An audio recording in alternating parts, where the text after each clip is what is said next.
All right, it's good to see everybody here today. Thankful the Lord has blessed and allowed us to come together again. Enjoyed the fellowship between services. Had a good evening, or I should say, good afternoon. Thankful that you guys were able to be here. We want to continue to remember to pray for those that we've mentioned. I know we've got several that have surgeries coming up this week. I know Brother Rick is going through some of that today, and we got Joseph tomorrow, and then Philip's mom on Thursday, and just continue to pray for those things if you would. All right, I know that we've been going through the Old and the New Testament. We've been going through the book of Matthew. We are going to change gears a little bit today. We're going to focus on some other stuff today. I was out of town this last week and was able to go to Olmsted Baptist Church on Wednesday, and Brother Doug Dobbs was filling in Wednesday night for Brother Jim, who was over here. We just kind of swapped places, I think. But Brother Doug brought a really good lesson on some of the things that God says about himself. And he used Isaiah and Psalms just to kind of talk about how God described himself a little bit. And it got me thinking about a study that I had done here a while back. And so I want to try to go back and do a quick summary of that. This is actually a lesson that took, if you do it right, it takes several messages, but we're going to try to condense it down into a little bit of just a quick summary. We're actually going to be, for the most part, we're going to be in the book of Job. If you want to hear what God has to say about himself, there are some really amazing passages in the book of Job. Now, to get us started, I'm going to give you a summary because we got 40 plus chapters in the book of Job, and we don't have time to go through all of them. And so I'm going to give you a quick summary. We know that at the beginning of Job, we find the Bible describes Job as he was a righteous man. He was a man that feared God, and he is somebody that served God. And he was also a wealthy man. He had lots of material possessions that the Lord had blessed him with.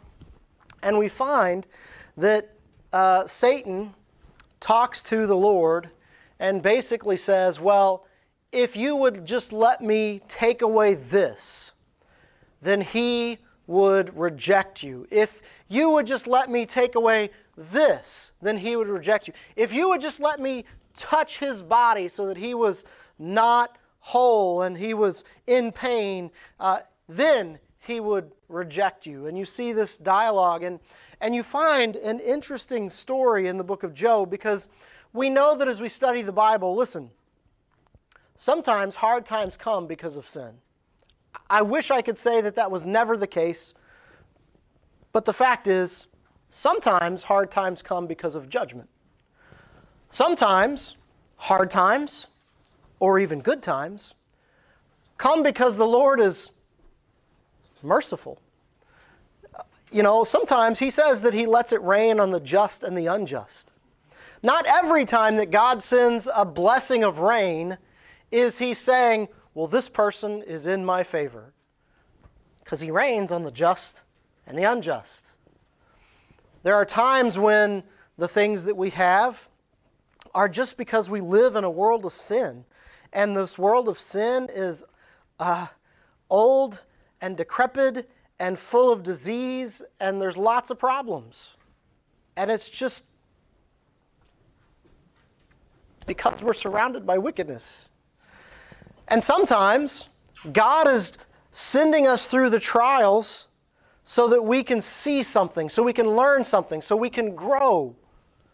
We talked about last time how he sent his disciples out into the sea, knowing that it was going to storm, knowing that they were going to be faced with this great turmoil. And yet he had something for them to learn. He had something for them to see. And sometimes we learn in Job that things come because the Lord has removed his restraining hand. and He is allowing us to be tested of Satan. Job didn't know this. We look at the book of Job and we know how this conversation got started. But listen, Job was going through these trials and troubles without the benefit of what you guys read in the first part of Job. Job wasn't privy to the conversation that happened between Satan and the Lord. Job, unlike you and me, who we get to read that and see how Job reacts. Listen, Job was going through that without knowing any of those things. Listen, Job's friends were seeing Job go through that without being privy to that conversation, without knowing ahead of time that the Lord had this conversation with Satan, and the Lord was removing His restraining hand, and not that He was causing these things to be done to Job, but that He was allowing them to be done to Job. Job's friends didn't know that. And you see this dynamic where Job just gets worse and worse and worse, and now he's sitting in ashes and covered in boils and in great pain, and his friends have come and they've just sat there for a while, not even sure how to comfort Job. And as they finally break their silence, it turns into accusations of wrongdoing. Now, they had no basis for this. They had not seen Job do anything wrong. Matter of fact, the reputation that Job had was a really good one. But they looked at Job and they looked at how he had lost his family. They looked at how he had lost his riches. He'd lost his health. And he's now sitting here in pain and agony. And they can only think, if you would just confess your sins, Job, then you will be lifted back up. In other words, they condemned him for sin in his life without knowing there was sin in his life. Now, these were his friends. And this goes on chapter after chapter.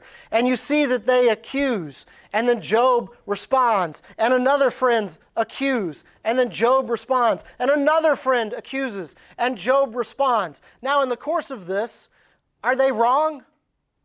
Yeah, they are. Job had not been in some great sin. Job's afflictions were not because he was sinning against God. You know what? It's a good lesson. We need to be really careful how we treat things that come upon other people. Now listen, should we take stock of ourselves when something is not right in our life? It's never a bad thing to look at yourself and say, am I where God wants me to be? Am I doing what God wants me to do? Is there something in my life that I need to get rid of? But listen, just because you're going through problems, just because things aren't working out the way you intended them to be, does not mean that you are sinning against God. It could be, but not necessarily. And in this case, it wasn't there. But from the outside looking in, his friends assumed it couldn't be anything else. And no matter how much Job denied, no matter how much Job said, no, I'm not in sin. Well, what about this, Job? What about this? Well, if you would just, I know you say you're not, but man, if you would just ask God to forgive you. Man, we need to be really careful how we treat people. Now, there was a fourth person there. And he sits there, and he listens to these three friends, and he listens to Job. And when he has finally heard them all speak at length, you get this idea that he just bursts out. He even describes it that way himself, by the way. We'll hit this verse in a minute. I think he pronounces his name Elihu. That's how I'm going to say it. It may not be the right way to say it, but that's the way I'm going to say it. This man listens, and this is the youngest of all of them, okay? Now, some people look at Job's three friends and Elihu, and they say that they were all wrong. I actually happen to believe that Elihu was not wrong. with how he approaches the three friends and how he approaches Job. Matter of fact, a lot of what he says, God in turn says the same thing to Job. And when God, I'm going to use the word condemns, it may be a little harsh, but when God casts judgment on Job's three friends and says, you better hope that Job prays for you, he did not include Elihu in that statement. Okay? So I actually think Elihu is correct here. Now listen, you got to be really careful when you're reading the book of Job, because you will have entire chapters that are from the perspective of one of Job's friends. Some of what they say is good, some of what they say is not right at all. And so when you read the book of Job, you got to be really careful who's speaking. It is a book that is very important to keep it in context, right? And it goes on and on and on, so you got to be careful. I'm going to read you just a few things here. Let's start here in Job chapter 32. This is where Elihu starts to speak. It says in verse 1, so these three men ceased to answer Job because he was righteous in his own eyes. And we find in verse 2 that the wrath of Elihu was kindled. He was angry at this point. Now he's angry at everybody involved. It says in the latter half of verse 2, against Job was his wrath kindled because he justified himself rather than God. Also against his three friends was his wrath kindled because they found no answer and yet condemned Job. He was upset at the three friends because they condemned Job without cause. They had no reason, they had no justification, they had nothing they could point to, and yet over and over and over and over they cast judgment on Job. And Elihu was angry because they did it without justification. But he was also upset at Job. Now Job was a righteous man. And although Satan said, let me do this and let me do this, he will reject you, Job never rejected God. But there is indication based on Elihu's words, as well as God, when God starts to talk to Job, Job did have one problem. Job seems to have gotten so wrapped up in justifying himself and actually starting to some degree to almost say God was unjust in his affliction of Job, versus saying God knows what he's doing. God is all-knowing, all-powerful. God has a plan. God is in control. I don't know why this is happening to me, but I know God does. That's almost as you read, and we don't have time to read all of it, but that's almost as you listen to Elihu and when he talks to Job, that's almost what he's wanting to hear from Job. I know you don't know why this is happening, but you serve God, and God does know. But Job, you have spent so much time in defending yourself that you have almost started to cast blame on God.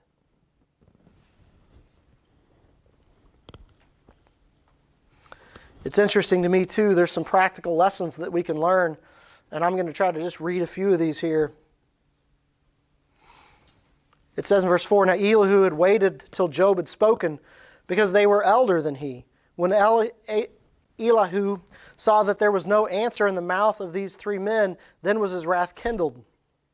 And the last half of verse 6, he says, I am young, and ye are very old. Boy, he'd get himself in trouble, wouldn't he? I am young, but you're very old. Wherefore I was afraid and durst not show you mine opinion. This is a younger man in the midst of elders, and he is wise in the fact that he is holding back because these are the wise, these are the elders. And he's listening. You almost get the idea as he continues to speak, he hoped to learn something from this interaction. And he said in verse 7, I said days should speak, and multitude of years should teach wisdom. I'm going to sit here and keep my mouth shut because these guys are older and wiser than me, and I'm just going to keep my thoughts to myself.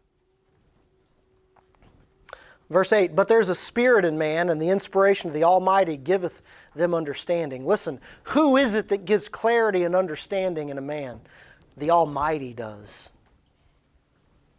He says in verse 8, and this is an interesting statement, and it's one that's likely to get me in trouble. Great men are not always wise, neither do the aged understand judgment. Therefore, I said, hearken to me, I also will show mine opinion. He says, I sat here and I thought these are older, wiser, educated. These guys, if anybody's going to get to the bottom of this, it's these guys. I'm going to sit here and be quiet. And after having heard them go back and forth, he finally, in frustration, says, listen, God is the one that gives understanding. Great men are not always wise. Aged men don't always have understanding. And I think it's time that I insert my opinion into this conversation. Listen, it is a good idea to look to your elders and understand that they've lived more of life and that there's some wisdom and some knowledge there that you may not have. But listen, also understand the elderly are not always wise. And I know I'm going to get kicked out of places probably for saying that. The aged, the elderly, are just as much susceptible to failing and falling and a lack of understanding and a lack of knowledge as anybody. When, and listen, when they stop following and seeking God's counsel. Right?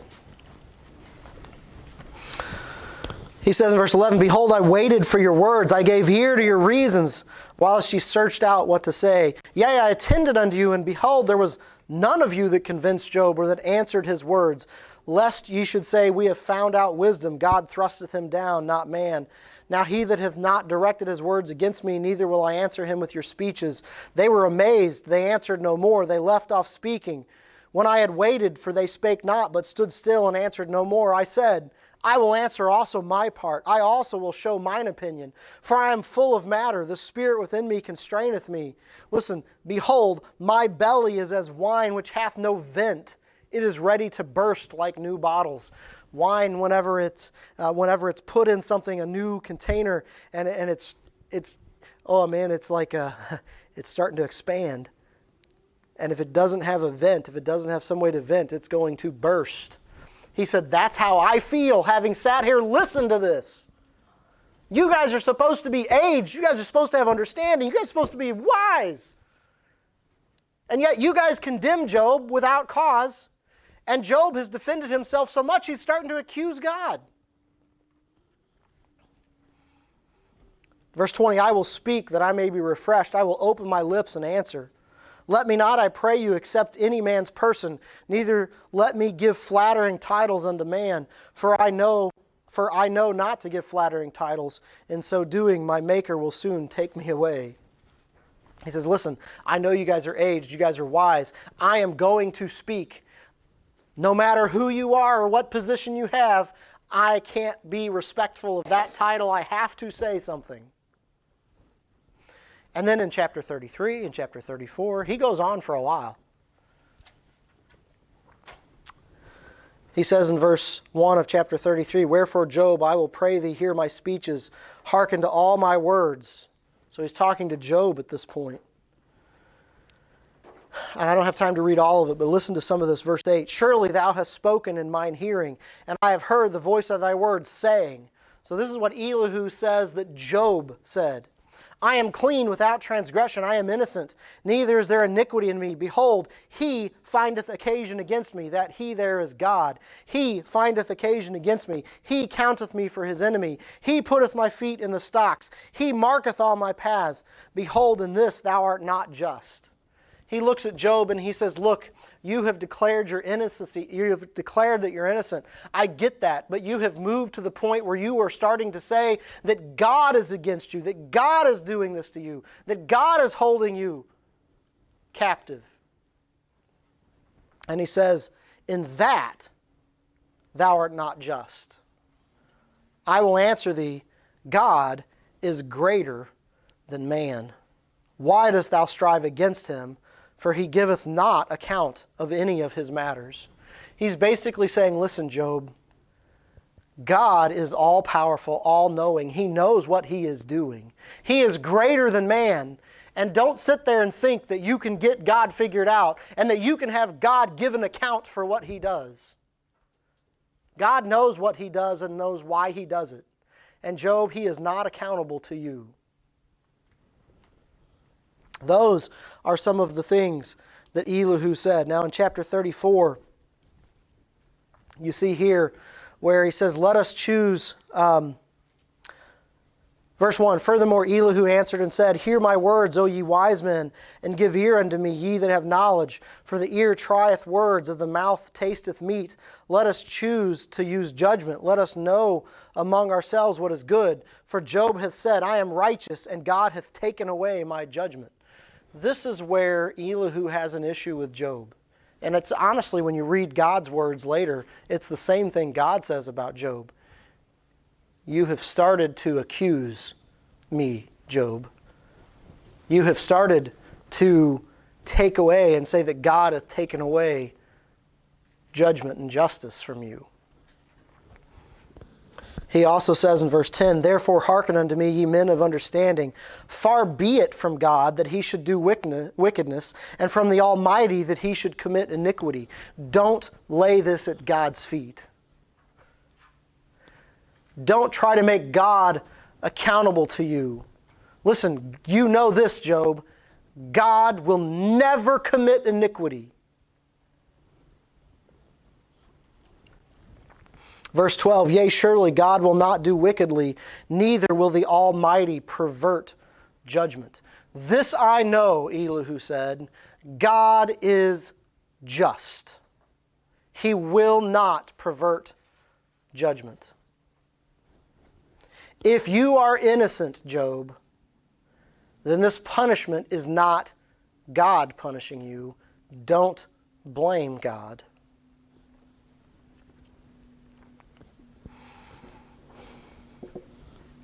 Verse 17, shall even he that hateth right govern?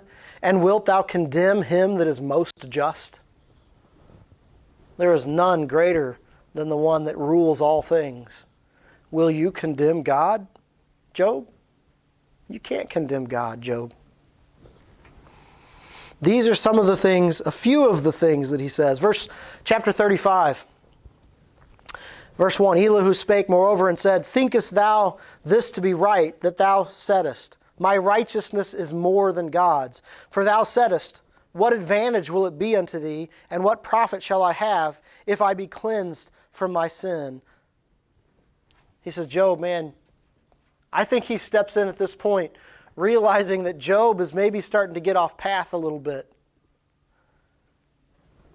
And he says, Job, you may not be directly saying that you're more righteous than God, but you are running a fine line here of defending yourself and accusing God of something when you're innocent. If you're not careful, your words could be construed to indicate you think you're more righteous than God. Because if you're innocent and without sin, and you're laying this to God's charge, what are you saying about God? Be careful, Job. Now, as you get into chapter 36,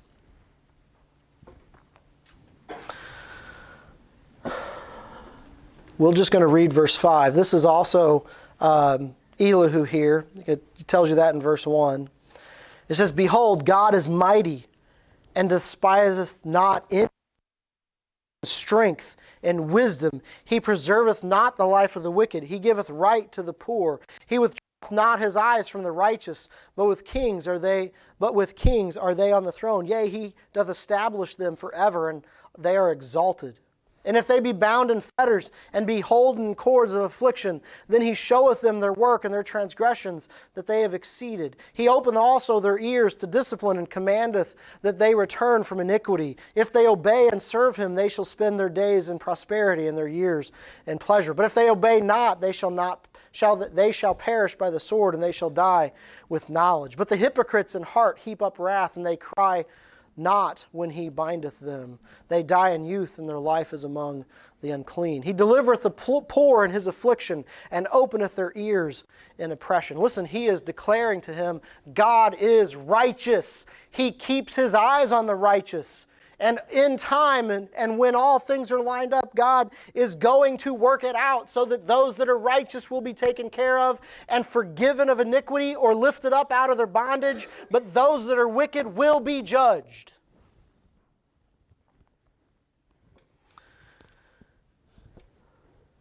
Chapter 37, Elihu starts to declare more about God's majesty. And as you read chapter 7, it says in verse 3, He directeth it under the whole heaven, and his lightning unto the ends of the earth.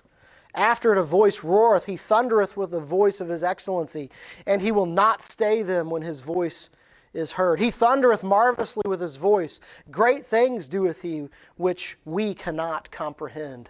God is above our comprehension. Our ways are not his ways, right? He knows, sees, and understands things that we don't even fathom yet. And I say yet because I believe when we get into eternity, the Lord is going to open our eyes to things. Verse 7, He sealeth up the hand of every man, that all men may know his work. Then the beasts go into dens and remain in their places. Out of the south cometh the whirlwind, and cold out of the north. By the breath of God frost is given, and the breath of the waters is straitened. Also by watering he weareth a thick cloud. He scattereth his bright cloud, and it is turned round about his counsel, that they may do whatsoever he commandeth them upon the face of the world in the earth. He causeth it to come, whether for correction, or for his land, or for mercy. He says, listen, this climate, this world, the wind, the rain, the waters, everything is in God's hand. And he sends it and he uses it, whether it's just to water the land, whether it's for condemnation, or whether it's for mercy. God is in control of all of these things. Hearken unto this, O Job, and stand still, and consider the wondrous works of God. Dost thou know when God disposed them, and caused the light of his cloud to shine? Job, do you know? You have so defended yourself. And yes, I get it. You've been righteous. We don't know why this is happening to you, but listen, you have almost made yourself to be more knowing than God. God knows what he's doing.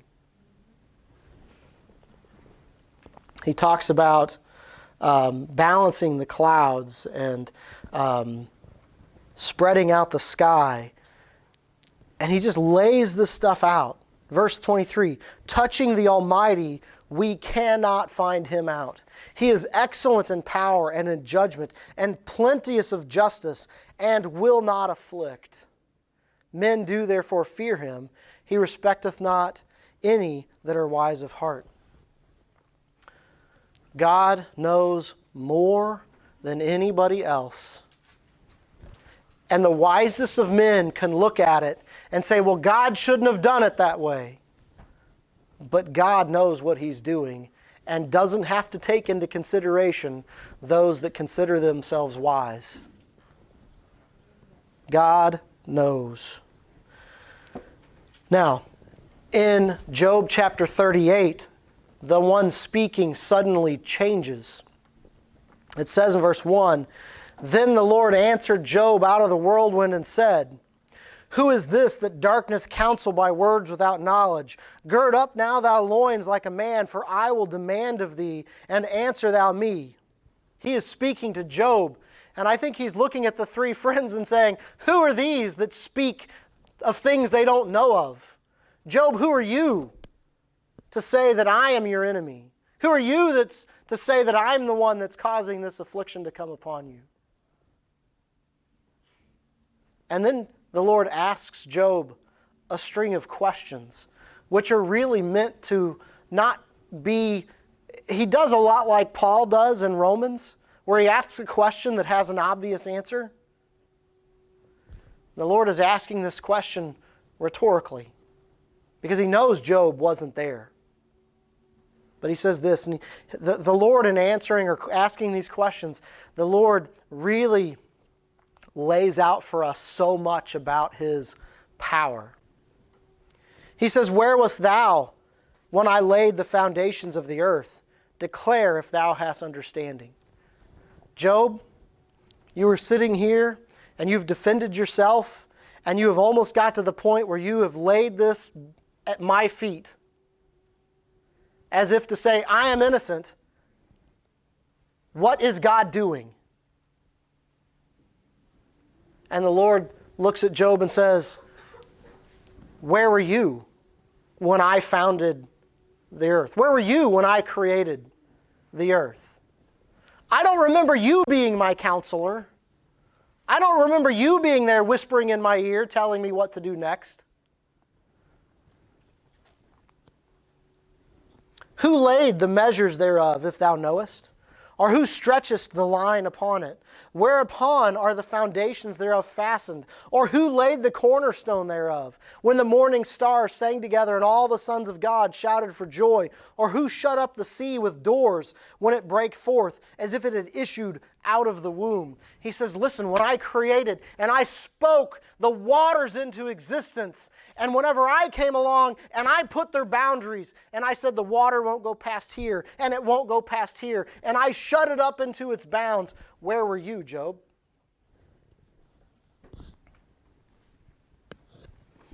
When I made the cloud the garment thereof, and thick darkness as swaddling for it, and I brake up for it my decreed place, and set bars and doors, and said, hitherto shalt thou come, but no further, and here shall thy proud waves be stayed. The waters don't ever go beyond where I let them go. I'm the one that created it, I'm the one that set its boundaries, and I'm the one that keeps it in its boundaries. Job, I created all of it. I can do what I want with it. Were you there when I made it? Some of this may seem a little harsh, but listen, I think Job, although Job was a faithful man, and Job did not deny God, but listen, Job was beginning to doubt what God was doing and why He was doing it, and was starting to question God's wisdom. And God says, where were you, Job, when I did this and when I did that? This is my creation, Job. I know what I'm doing. Hast thou commanded the morning since thy days, and caused the dayspring to know his place? He says, Job, do you cause it to be day? Do you cause it to be night? Do you cause the seasons to change from one to the next? Did you set all this in motion, Job? Did you do this? You didn't do this, Job. I did. That it may be take hold of the ends of the earth, and the wicked might be shaken out of it. It is turned as clay to the seal that stand as a garment. And from the wicked their light is withholden, and the high arm shall be broken. Hast thou entered unto the springs of the sea? Or hast thou walked in the search of the depth? Have the gates of death been opened unto thee? Or hast thou seen the doors of the shadow of death? Hast thou perceived the breadth of the earth? Declare it if thou knowest it all. Job, do you know everything? Job, do you know the full secrets of the earth? Job, have you explored the depths of the seas? All of these questions are from the Lord, because the Lord does know the answer to all this. The Lord does know the depths of the sea. Listen, we can look at things now and say, oh, well, listen, we have grown so much as a people. We've created such technology. We now know the secrets of the depths of the sea. Listen, it is even just now, after thousands of years, that we are able to, even with the right technology, begin to understand what's down in the depths of the sea. God has known it from day one.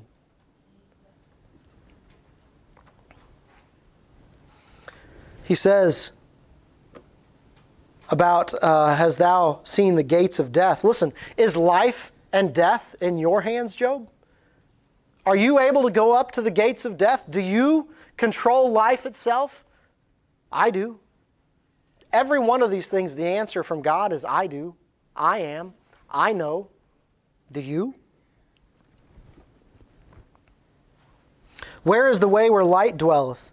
And as far as darkness, where is the place thereof? That thou shouldest take it to the bound thereof, and that thou shouldest know the pass of the house thereof. Knowest thou it because thou wast then born, or because the number of thy days is great? Hast thou entered under the treasures of the snow, or hast thou seen the treasures of the hail, which I have reserved against the time of trouble, against the day of battle and war? By what way is the light parted, which scattereth the east wind upon the earth? Who hath divided a watercourse for the overflowing of the waters, or a way of the lightning of the thunder, to cause it to rain on the earth where no man is, on the wilderness where there is no man, to satisfy the desolate and the waste ground, and to cause the bud of the tender herb to spring forth? Hath the rain a father? Or who hath begotten the drops of dew? Out of whose womb came the ice, the hoary frost of the heaven, and who gathered it? The waters are hid as with a stone, and the face of the deep is frozen. Canst thou bind the sweet influences of Pleiades, or loose the bands of Orion? Listen, he's saying from the depths of the sea, to the rivers that flow, to the rain that comes, to the dew that comes, to when the hail comes and wipes out a crop, or whatever I do with it, I am in control of it, Job. I created it. I know its purpose. I know its uses. I know why. I think back to Psalms when it talks about that he sent the famine because he wanted to move them into the land of Egypt. It actually, that first famine wasn't a condemnation. It wasn't a judgment. It was getting his people in the right position for the times that would come, and they would grow within Egypt. And then he would send them out, and from them would come the Messiah. Sometimes he sends famine because of judgment. Sometimes he sends famine because it's part of his plan to give to us the best gift you could ever imagine.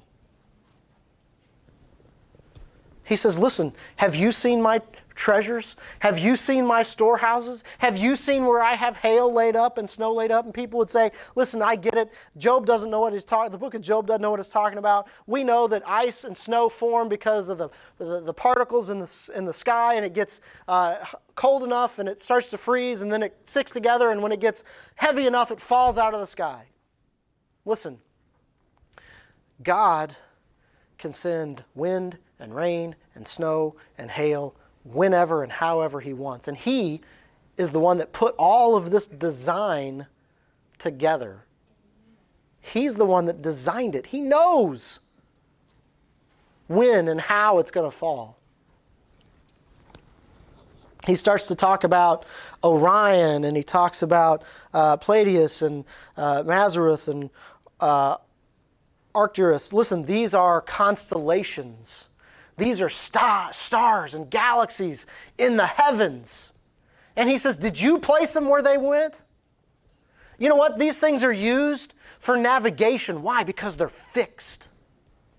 They're right where they're supposed to be, how they're supposed to be. And God has designed this. He says, were you there when I placed those things? Were you there when I created those things? You know, they've launched this new magnificent and amazing and awe-inspiring satellite telescope up into the heavens. And this thing is taking clearer, cleaner pictures than they hoped for. And they're majestic if you look at them. God has said, did you have anything to do with that? You didn't have anything to do with that, but I did. I placed them where they were supposed to be. I put them there. I hold them where they're supposed to be. You want to know where light comes from, Job? I can tell you where light comes from. Just amazing, amazing stuff. And he goes on here and he talks about 39. Wilt thou hunt the prey for the lion, or fill the appetite of the young lions when they crouch in their dens and abide in the covert, lie in wait? Who provideth for the raven his food when his young ones cry out unto God, and they wander for lack of meat? What about the animals and the way they function and the way they move and the things that are provided for them? Did you design that, Job? Did you know how all that works? I do, because it's to me they cry out to. 39 is very similar. Knowest thou the time when the wild goats of the rock bring forth? Or canst thou mark the hinds when the hinds do calf? Listen, even the reproductive cycle and the things that happen and how I continue to populate this earth. Listen, all of that is by me. Canst thou number the months that they fill? Or knowest when the time when they bring forth? They bow themselves, they bring forth their young ones, they cast out their sorrows. Their young ones are in good liking. They grow up with corn, they grow forth and return not unto them. Who hath sent out the wild ass free, or who hath loosed the bands of the wild ass? Whose house have I made the wilderness and the barren land as dwellings? He scorneth the multitude of the city, neither regardeth he the crying of the driver. Will the unicorn be willing to serve thee, or abide by thy crib? Canst thou bind the unicorn with his band in the furrow, or will he harrow the valleys after thee? Wilt thou trust him because his strength is great, or wilt thou leave thy labor to him? Wilt thou believe him that he will bring home thy seed, or gather into thy barn? Gavest thou the goodly wings unto the peacocks, for the wings and the feathers unto the ostrich? He says, listen, man, the way that these beasts work, the ones that are naturally prone to over here to the wilderness, those that are over here in their strength, you can't even harness it. I made it, Job. You think about the peacock and how beautiful those feathers are. Job, did you or anybody else have anything to do with those peacocks looking the way they do? You didn't. I did. This is an interesting one. Or the wings and the feathers unto the ostrich, which leaveth her eggs in the earth, and warmeth them in the dust, and forgetteth that the foot may crush them, or that the wild beast may break them. She is hardened against her young ones, as though they were not hers. Her labor is in vain without fear, because God hath deprived her of wisdom, neither hath he imparted to her understanding. What time she lifteth up herself on high, she scorneth the horse and his rider. He says, listen, if I made an animal to be a really great mother to take care of its young, or I made one that's forgetful and doesn't do things that we might think it should do, listen, I created it. I know what I'm doing and why. He talks about the horse. He talks about the grasshopper and how that one might be made for war and another one is not. Doth a hawk fly by thy wisdom, or stretch out her wings, in verse 26? Does the eagle mount up at thy command, or make her nest on high? She dwelleth and abideth on the rock, upon the crag of the rock, and the strong place. From thence she seeketh the prey, and her eyes behold afar off. Her young ones also suck up blood, and where the slain are, there she is. There is she. Listen, are you the one that designed how the eagle works? Are you the one that caused the eagle to know that it needs to make its nest up high, and that gave it the eyesight to see afar off and be able to swoop in and take its prey? Job, I'm just laying out for you how much you don't have a part in this world and how it works. And yet I created it, I designed it, I created it, and I hold it all together.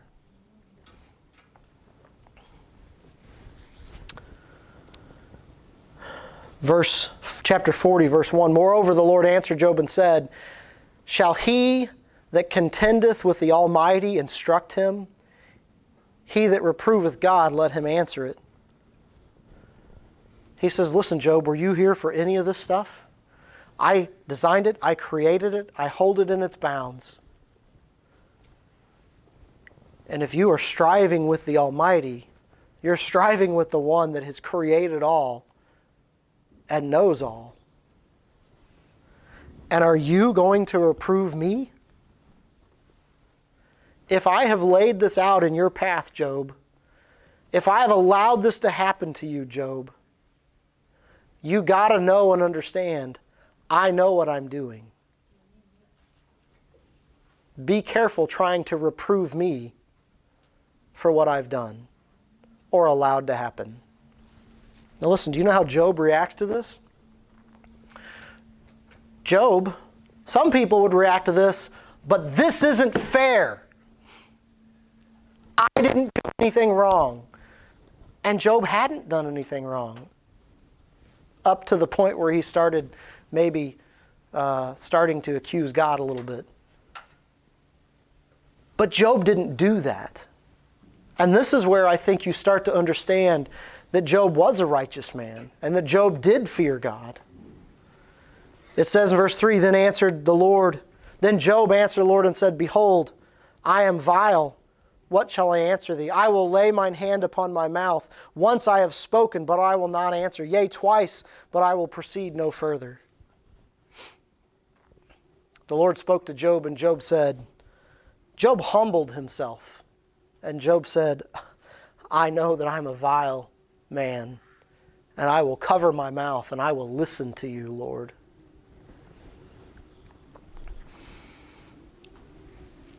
Then the Lord answered Job out of the whirlwind and said, Gird up thy loins now like a man. I will demand of thee and declare thee unto me. Wilt thou also disannul my judgment? Wilt thou condemn me that thou mayest be righteous?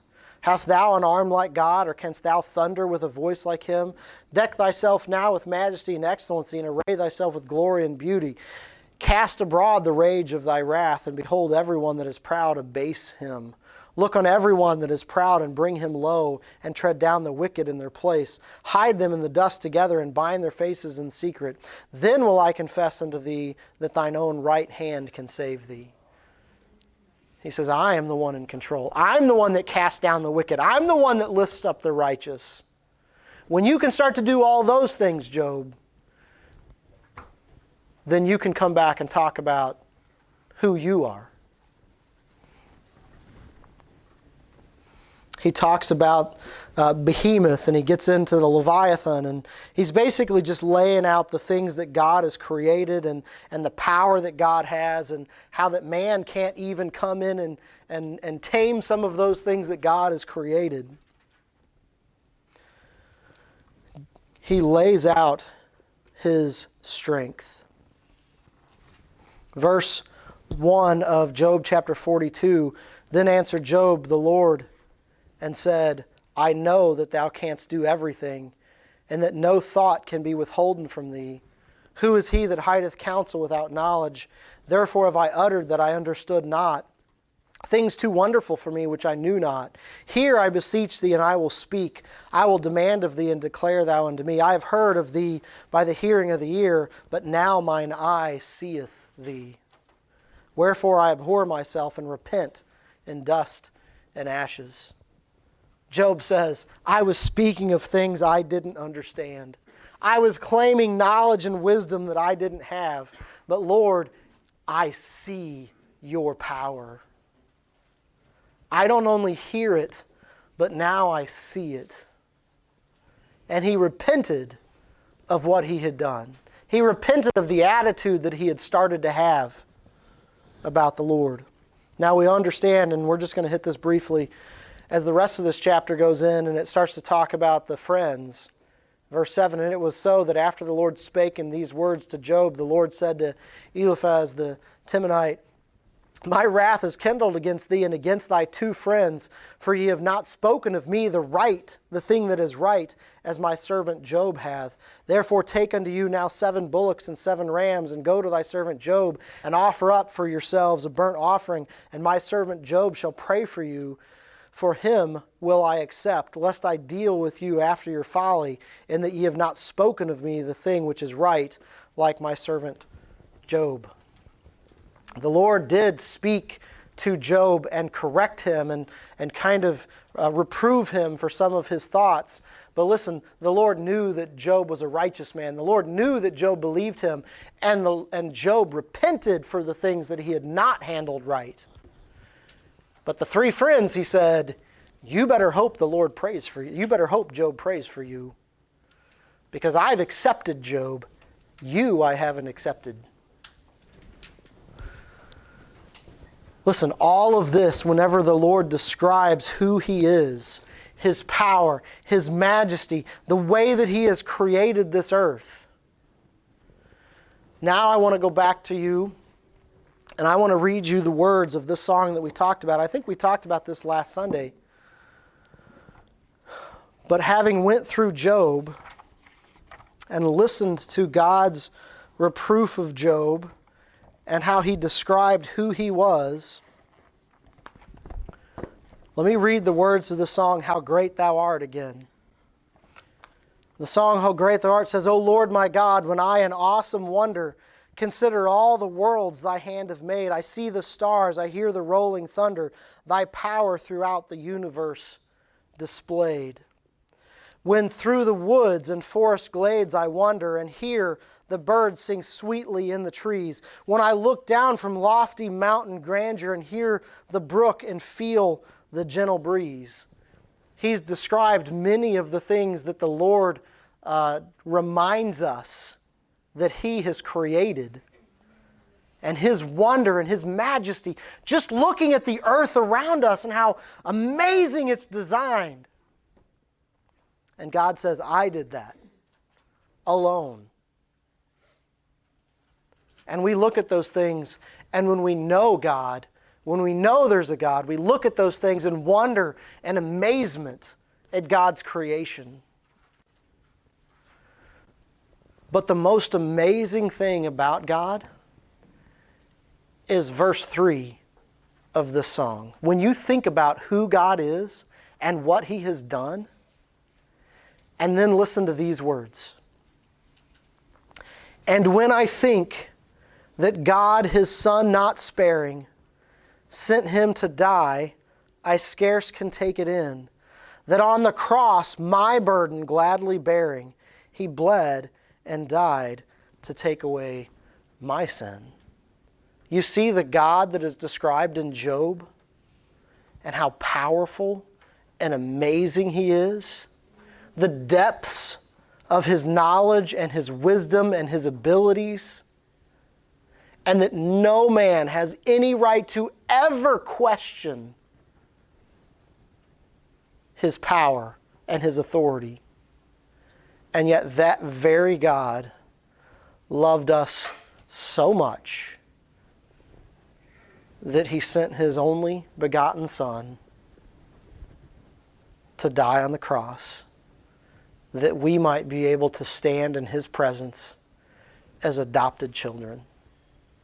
You look at the power of God and who's described in Job, and then you turn over to John chapter 3, verse 16, and you read that verse in context of who God is.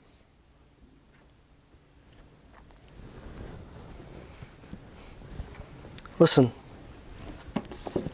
the Creator of all things left His throne to die on a cross because you're wicked.